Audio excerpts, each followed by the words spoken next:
Welcome to WikiPodcast. Today, we're doing a deep dive, really going back to the roots of religious belief. We're exploring ancient Mesopotamian religion. Yeah, that's the beliefs and, the practices of Sumer, Akkad, Assyria, Babylonia, stretching way back roughly 6,000 BC up to around 500 AD. It's a Yeah. huge span of time. It really is. And our sources for this, well, they're mainly historical accounts, things written down, but also amazing archaeological finds. Exactly. They give us these glimpses into how these, very early societies first started thinking about gods, about their connection to something bigger. So the mission for this deep dive, we want to try and understand the foundational stuff, how they saw creation, the cosmos. The actual divine beings they worshipped, and crucially, how all these beliefs really shaped their everyday lives, their whole societies. Yeah. So get ready for, well, a journey right back to the dawn of worship. Okay, so where do we even start? The earliest sort of hints we have of religious thought in Mesopotamia pop up around the 6th millennium BC. Wow, that's incredibly early. It is. And what's really interesting, I think, is that it seems to line up with when people started settling down, building permanent towns and cities. Ah, because of better irrigation, right? They could stay in one place. Precisely. And you have to wonder, did that stability, that reliance on predictable nature, did that help kickstart more organized religious ideas? Makes sense. Then jump forward a bit, mid-4th millennium BC, and bam, writing appears. And that's huge for us because suddenly we have actual tangible evidence of their religion. And what did that early evidence show? Well, initially it seems the focus was very practical, basically worshiping the forces of nature, the things that provided for them. Like the sun, the rain, the earth, the things you absolutely needed to survive back then. Exactly. These forces, which maybe felt a bit abstract at first, they gradually got personified, they became beings. Right. So by the 3rd millennium BC, you're seeing not just forces, but a whole roster of gods and goddesses with specific jobs. Yeah, a vast pantheon starts to emerge. Each deity has their own sort of domain. It's a fascinating shift from just, acknowledging nature's power to explaining it through gods with personality. Okay, and then things shift again, don't they? Later on, say, 2nd and 1st millennia BC. They do. We start seeing a couple of really key developments. One is this growing emphasis on what scholars call personal religion. Meaning like individuals having their own connection to a specific god. Kind of, yeah. A more direct personal relationship.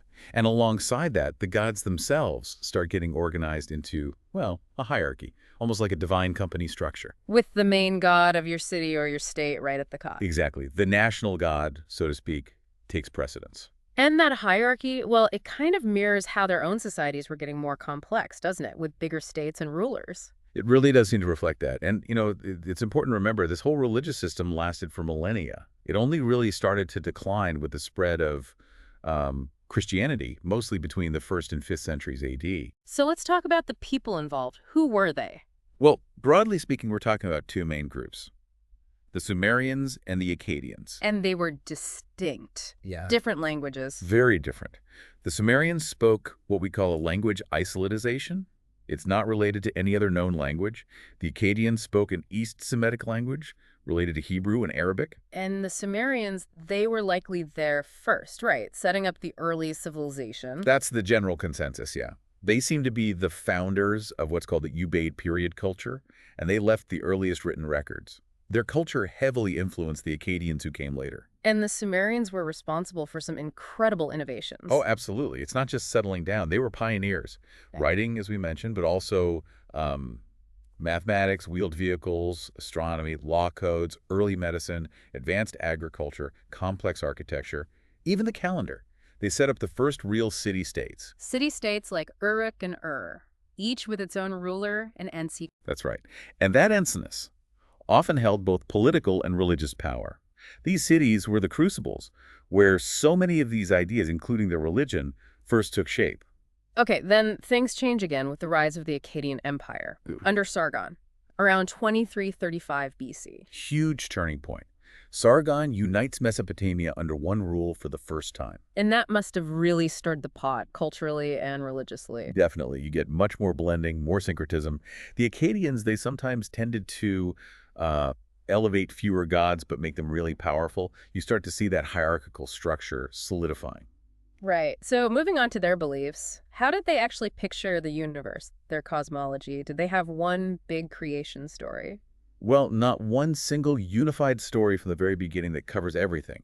We have different texts, different fragments, but the most famous is probably the Enuma Elish. That dates later, though, around the 12th century BCE. Yes, relatively speaking. Hmm. And it gives this really dramatic account of the god Marduk fighting Tiamat, who's sort of this primordial mother goddess And figure. Marduk wins. He does. And then quite vividly, he uses her body, her remains, to create the heavens and the earth. Wow. That is intense. A creation born from conflict. Very much so. Yeah. It emphasizes order being established out of chaos through divine might. And the cosmos itself, what did it look like in their minds? Just, earth and sky. It was often more complex than that. They frequently imagined multiple levels, multiple layers of both heaven and earth. Layers, so like different floors. Kind of. The gods lived up in the higher heavenly realms, while the stars, well, they were thought to be fixed in the lowest level of heaven, closer to us. It was a structured place.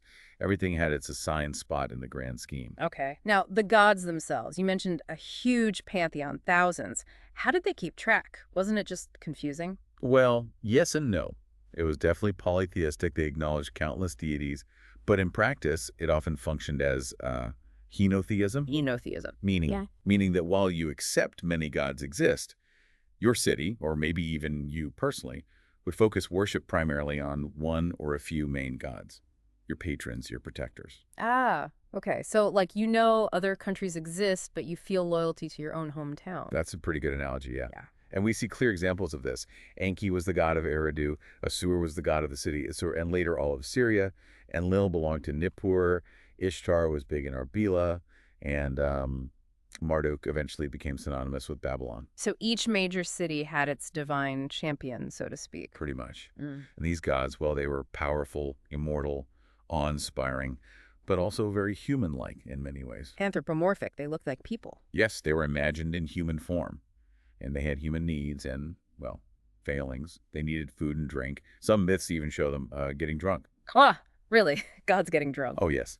But at the same time, they possessed this terrifying divine radiance, or the malamo. It made them clearly separate from mortals. Awesome in the true sense of the word. Powerful, immortal, a bit flawed, but definitely divine. And they weren't just a random collection, were they? They had families. Absolutely. Family relationships, genealogies were really important in structuring the pantheon. And there was always a sense of ranking. Even really early Sumerian lists from maybe 2600 BCE identify 5 top gods. Okay, who are the early big names? You had Enlil, often seen as the king of the gods. An, who was similar, he becomes the Akkadian Anu, the sky god. Enki, the god of wisdom and fresh water, later known as Ea. And celestial gods, too. Right. Nana, the Sumerian moon god, who becomes Sin for the Akkadians. And Utu, the sun god, who becomes Shamash. And you absolutely have to mention Inanna. Inanna, she becomes Ishtar, right? Goddess of... Sex, love, beauty, but also war and political power. A very complex and incredibly important goddess. Okay. And then later, with Babylon's rise, Marduk gets this massive promotion. He wasn't initially top tier. No, he was a relatively minor deity originally. But as Babylon becomes the dominant political power in Mesopotamia... His god gets promoted too. Makes sense. Exactly. Politics and religion were deeply intertwined. Some scholars also think myths and characteristics of an earlier Sumerian storm god, Ninurta, might have been absorbed into Marduk's profile, boosting his importance. Fascinating how it shifts. Okay, so we have this huge, complex pantheon. How did people actually interact with these gods? What did worship look like on the ground? The temple was absolutely key. Every major city was considered the property of its main deity, and the temple was literally the god's house on earth. Often these massive ziggurats, right? Those stepped pyramids made of mud brick. Yes, the ziggurats are the most iconic temple structures. Incredible feats of architecture. And what was the purpose? Just to be impressive. Well, they were certainly impressive, but their meaning was likely deeper. Maybe seen as stairways connecting heaven and earth, allowing the god to come down, or perhaps symbolic cosmic mountains linking the different universal layers we talked about. And inside the temple, the most crucial thing was the god's statue, the image. Absolutely central. And this wasn't just, a symbol or a piece of art. They believed the god was present in that image. Really? Like the statue was the god? In a way, yes. They performed special, very elaborate consecration rituals, like the opening of the mouth ceremony or mispai. This was thought to animate the statue, allow it to see, hear, speak, and importantly, receive offerings.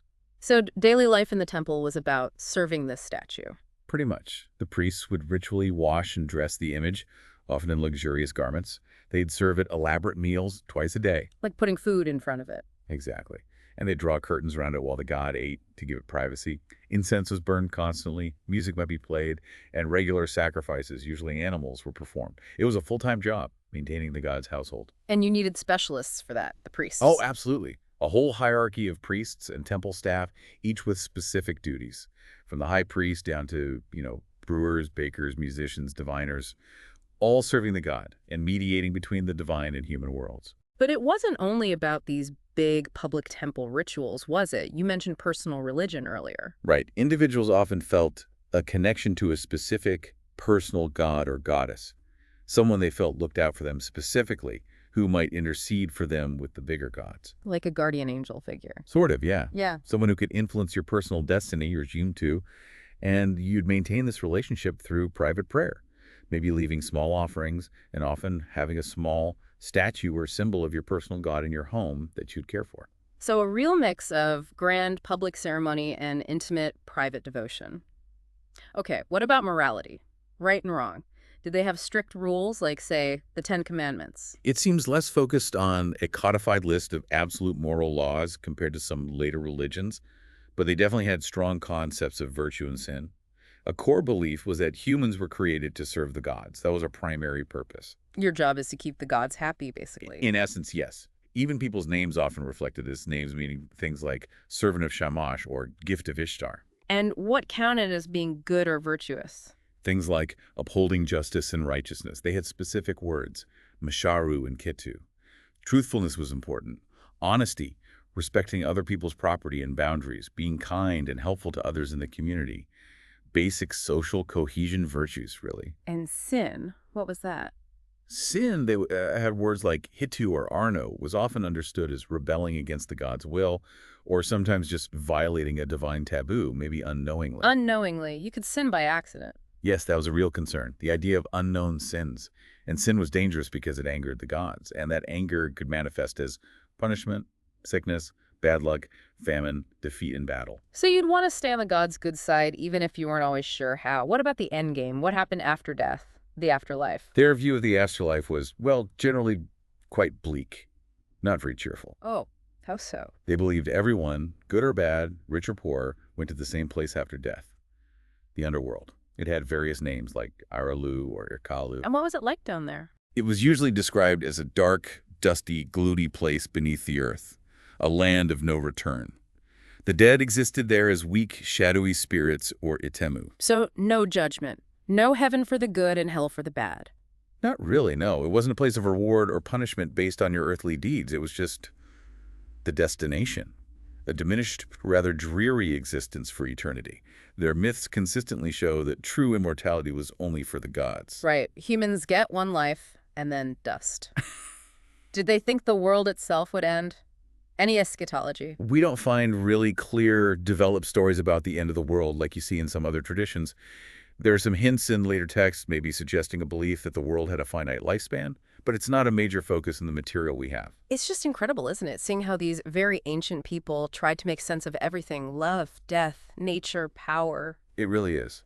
And even though Mesopotamian religion itself eventually faded out, its influence was enormous. It didn't just disappear without a trace. How so? Where do we see its legacy? Well, scholars see really strong potential connections and parallels between Mesopotamian myths and stories found later in the Hebrew Bible, and therefore in Judaism, Christianity, and Islam. Like which stories? Things like the creation narratives, the idea of an early paradise or garden, a catastrophic flood survival story, even the tale of a great tower built to reach the heavens, like the Tower of Babel. The structures of the stories are often strikingly similar. So these ancient ideas echoed down through millennia. Absolutely. Echoed and adapted, of course. And even today, you find some contemporary neo-pagan groups who draw inspiration directly from Mesopotamian deities and religious concepts. Its influence lingers. So wrapping this up, what's the big takeaway from this deep dive into Mesopotamian religion? I think it really shows us the fundamental ways humans first started to grapple with the big questions. the mystery of existence, the power of the natural world, their own place in the cosmos. How do you structure a society around those beliefs? Yeah. From that massive, complex pantheon of gods to the really intricate daily rituals in the temples, it's just a profound look at how faith first took root and organized itself. It really is. You see the beginnings of so many ideas that would shape religious thought for thousands of years. And it definitely makes you ponder, doesn't it? How do those ancient themes, the whole human-divine relationship, ideas about creation, what happens after death, how do those core concepts still echo, maybe changed or reinterpreted, but still present in religious and spiritual beliefs all around us today? That's the fascinating part, isn't it? These questions they were asking, the frameworks they built, they laid down tracks that, in many ways, we're still traveling on, exploring those same fundamental human concerns. Thanks for listening. Write us in the comments your opinion on the episode and what other topics you would like us to talk about. Subscribe to the channel to help us reach more listeners. Thank you and have an amazing day.